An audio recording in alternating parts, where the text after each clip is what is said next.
You know, have you heard people talk about the story of Joseph? Everybody is talking about the story of Joseph, and what they are always talking about is the fact that Joseph, God spoke through him, and he built this storage, 7 years of famine and 7 years of abundance, and he was able to build. But we normally don't talk about the amount of work that goes into that. You see, when God gave him that revelation about that they were supposed to, Egypt was supposed to build the storage 7 years for 7 years of abundance and 7 years of famine.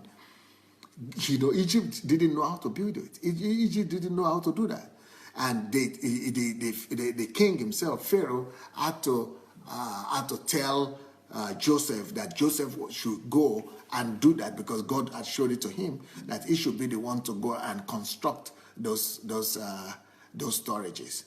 So as a matter of fact, do you know what it will take to build that's a refrigerator system. That refrigerator system to last for population of millions of people in Egypt.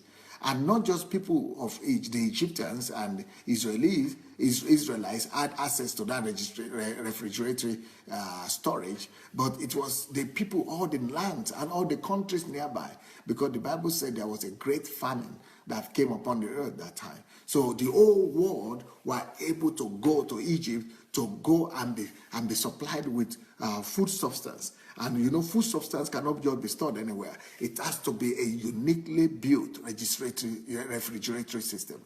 So can you imagine the refrigerators and the storage system? Can you imagine what kind of mind that Egypt needed to have to be able to build those refrigerators and refrigerative systems? In fact, as a matter of fact, it is possible that those things that we are calling pyramids, those pyramids, it is possible that it is the wisdom that God gave to Joseph, and that it is through hard work of Joseph that he was able to give the technology to build those pyramids, because he needed storages, he needed places that will be used to store up the products, all the products that were needed for in the time of famine.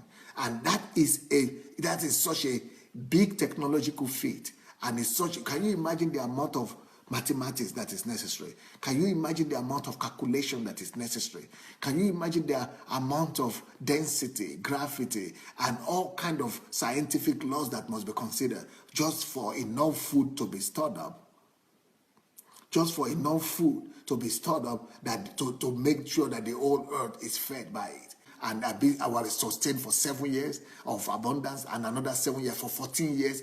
Even up to now, the whole continent of Africa, we don't have registrative systems, because that's why we don't have food being stored. We don't have fruits being stored even in Africa up to now, because when you go to Africa, you never do see fruits, because you only see them in their seasons. And once the season is over, there is no way to store them. There is no refrigerator system. And we have people going to university. We have people going to school every day, but we don't know the kind of school that Joseph went to. But he was self-educated. He worked on himself by himself.